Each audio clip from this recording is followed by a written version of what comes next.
Hey there friends, it's Devin here with Make Anything, and well, today I've got a less fun video than usual, but a video I feel compelled to make nonetheless. It's something that a lot of people have been reaching out to me about, and I think it's also a valuable learning opportunity. So here are my thoughts on the Torshn puzzle Kickstarter, and claims that it's a knockoff of my Astrolabicon puzzle from 3 years earlier. To be clear, I'm not making any formal accusations here, but I really felt the need to share my perspective. So, with that said, let's take a look back to March 24th, about a month ago, when I first received an email from Liam at torshnsdesign.com.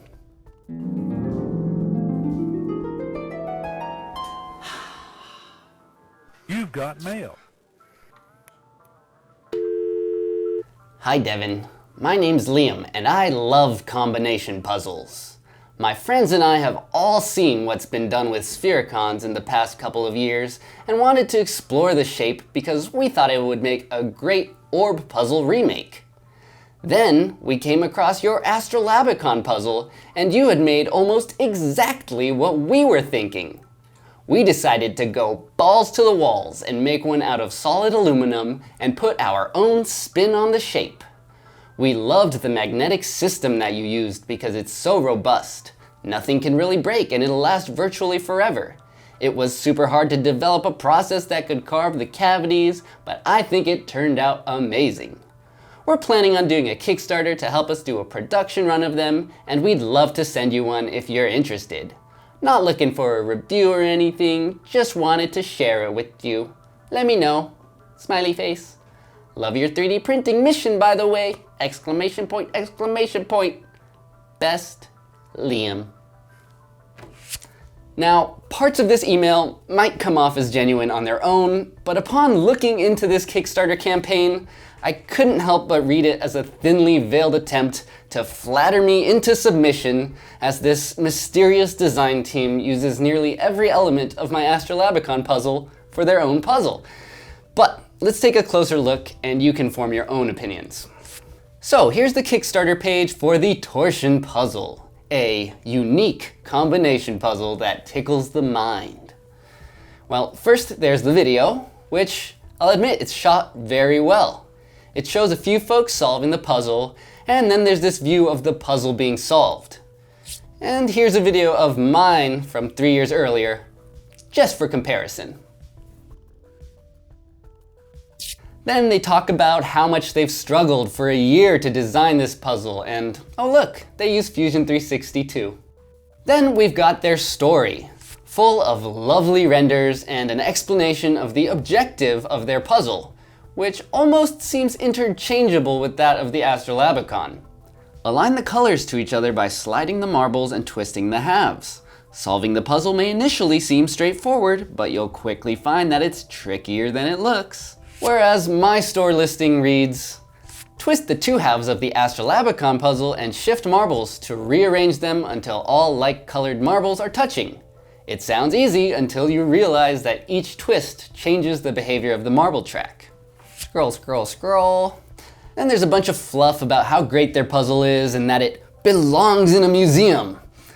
And then they go on to talk about their greatest inspiration for this project, the awesome orb puzzle invented by Christopher C. Wiggs and Christopher J. Taylor in 1981.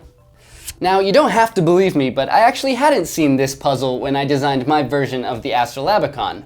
So I will readily admit that coincidences and similarities between designs happen all the time.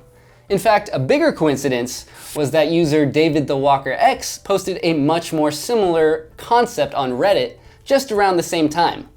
David was inspired by the Maker's Muse video about Sphericons that was also released in the summer of 2018, and in that video, Angus graciously teases my upcoming video about Sphericons and the Astrolabicon, because it was something we discussed in our Twitter DMs once we realized that we were working on similar videos. In fact, in the video where I first shared the Astrolabicon, I also showed David's version, and I also mentioned the Astrolabicus, which was designed in 1997 by John D. Harris. So yes, we were all working on similar designs around the same time. But in my honest opinion, The Torshn puzzle and the Astrolabicon are more than just similar, to the point where I've been receiving literally hundreds of DMs, comments, emails, messages, and so on about how someone is using my design on Kickstarter. So here's my Astrolabicon, and here's, well, a version of my Astrolabicon that I modified to look more like the Torshn puzzle. I really didn't have to change much because I could use most of the same measurements, and the way I see it, this is like a Rubik's Cube 2x2 to my 3x3. My puzzle is based on a 6-sided sphericon. It's held together with an array of 6 magnets and a central pin so that it snaps into its different positions. The Torshn puzzle is based on a 4-sided sphericon, so it has 4 magnets in a similar array around the central pin for the same function. My original Astrolabicon used these green, blue, red, and yellow glass marbles, 6 of each, whereas the Torshn puzzle uses the same exact marbles, just half as many. And the mechanism for solving both puzzles is pretty much the same. Mine's just a little more challenging because it has more marbles. See, it's frustrating because I generally don't mind if people take elements from my designs. In fact, it's one of my greatest motivations for sharing all my stuff here on Make Anything. I want to provide inspiring content for people to build off of. But in this case, where so many people are confusing the Torshn puzzle for mine and thinking that I must be involved, that's where I find it too close for comfort. So, looping back to that email, well, I still gave Liam some benefit of the doubt, but I was also very straightforward about my concerns. I wrote, "Hi Liam, thank you for reaching out. Your manufacturing technique is impressive and the puzzle looks great. But I'll be honest, the Torshn puzzle looks like a direct copy of my Astrolabicon aesthetically. I don't own the rights to this type of puzzle, but the styling of your puzzle could be mistaken as one of mine far too easily, to the point where I see it as an infringement of my design. I wish you would have approached me earlier about a licensing agreement or otherwise made a more transformative change to the look of the puzzle. I'm all about encouraging creativity and making, but I think it's been done a bit irresponsibly in this case. I hope you'll consider making changes before selling this puzzle to distinguish it from my own twisty puzzles.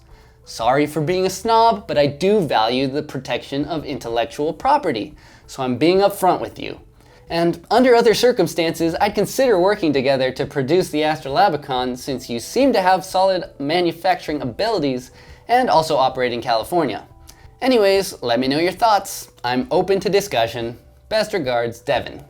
To that, Liam responded with apparent shock that I would even consider our puzzles similar. Besides, both puzzles are similar to this orb puzzle from the 80s, and they use the sphericon in a very different way. Again, I stuck to my opinion. I brought up all the similarities and I hoped to compromise by suggesting a design change to their puzzle so it's more distinguishable from mine, or otherwise compensating me for my design decisions if they were to continue using them. Here's the thing. No, I didn't spend the thousands of dollars to file a design patent on this puzzle. As someone who's working on my own and constantly sharing my designs on YouTube, it would be prohibitively expensive and time-consuming for me to do that for all of my designs. I did try to make a case about my legal rights to this design, but I honestly don't want to be involved in legal battles, so I generally don't patent things like this. I'd rather just trust in the goodness of people and hope that designers would rather create unique products, so that's on me.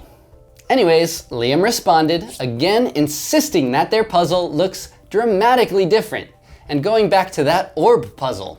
But look at these puzzles, and tell me how my Astrolabicon doesn't look more like one than the other, that these are all equally similar.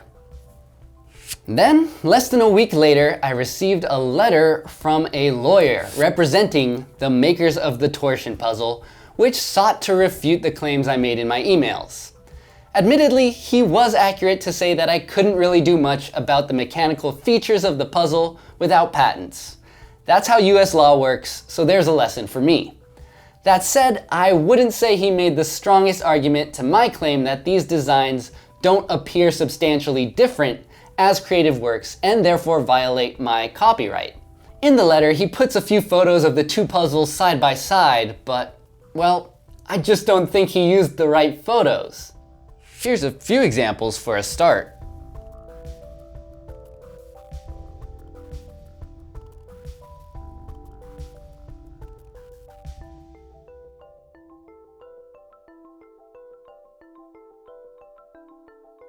And again, I've had so many people reaching out to me mistaking the Torshn puzzle for my design. Anyways, let's continue down their Kickstarter page. The next section talks about their decision to ditch evil plastic and use aluminum to be ultra sustainable and create a product that lasts forever. While also citing a webpage that says toys are only used for 6 months on average, so that's kind of a conflicting message. And believe me, I'm very aware of the negative impacts of our society's rampant use of plastics. I'm not trying to defend that, but I do have a feeling that this mostly hollow PLA puzzle, 3D printed at home with just 30 grams of material, might actually have less negative environmental impact compared to a solid block of aluminum, carved on a giant CNC mill, anodized, sandblasted, and shipped across the world. They also tout the near infinite recyclability of aluminum, but never actually claimed to be making the puzzles from recycled metal. Now, determining the actual environmental impact of a product from cradle to grave requires a pretty thorough life cycle analysis, and that's not really the point of this particular video, so all I'll say is that it's not necessarily as clear-cut as it seems. Finally, there's this section about Torshn Design Group. Who we are. That's a good question. They say they're a small group of tinkerers from Oakland, California, who were tired of working on other people's projects. They want you to support designers who are truly passionate about the product they build, and fight unsustainable conglomerates by helping small creators bring their ideas to life. That might be the most insulting part of this whole thing to me. These folks share a timeline that starts the same year that I shared my puzzle. They were inspired by my design in what seems like just about every way, and yet they didn't think to contact me for 3 years until just a few days before launching their campaign. And speaking of that, Torshn Design joined Kickstarter just this year. They anonymously registered their domain in March to create this sparse webpage that gives no names, no physical address, or much of anything. And even their attorney's letter doesn't reveal anything about their client. On Kickstarter, they promise to be 100% transparent, but that's just not what I'm seeing. I literally don't know the faces behind this project. I've also been told that several Kickstarter comments bringing up the similarity between our puzzles have been deleted, though they did keep up one statement from April 14th. In it, they continue to insist that their puzzle was designed independently, and they reached out to me about sharing my content with no response. Well, I've already shared my email response from nearly 3 weeks before that comment, so that's just not true. Maybe they meant to say that they didn't get the response they wanted. And again, I could totally accept the coincidence of them deciding to make a Sphericon puzzle before seeing my Astrolabicon, but I have serious doubts that it would look and function as it does now without taking most of their design cues from my puzzle. And to top it off, their ads are now running on my YouTube videos and targeting you. Fortunately, I've been able to seek advice from an excellent attorney who also taught at Art Center College, where I studied product design. And while I may have a legitimate copyright case here, I didn't formally register my work, so it wouldn't be such a straightforward thing. And again, I'm not really interested in legal battles. I was really just hoping to have an honest conversation with these folks, but all I've sensed is feigned ignorance and unwillingness to compromise. So with that, I decided to make this video so I could at least share my personal thoughts on the matter. And I'm also interested in hearing other opinions, so if you have your own perspective, please share it in the comments, and maybe share this video if you think it's valuable. I would hope that people backing this campaign at least hear my side of the story. Well, that's about it. So if you want to support this small creator, you can download and print your own Astrolabicon puzzle at myminifactory.com. This version is available for free. And I also sell limited physical prints at devinmontes.com. Or if you just want to support the channel, you can do that by visiting patreon.com/makeanything. More than anything, I'm just grateful to all of you for hearing me out and standing up for what you think is right. And well, I'm really excited to get back to actually making things and sharing them here on Make Anything. So if that's something you want to be a part of, please consider subscribing and stay tuned. But that's it for today. So until then, take care. And as always, stay inspired.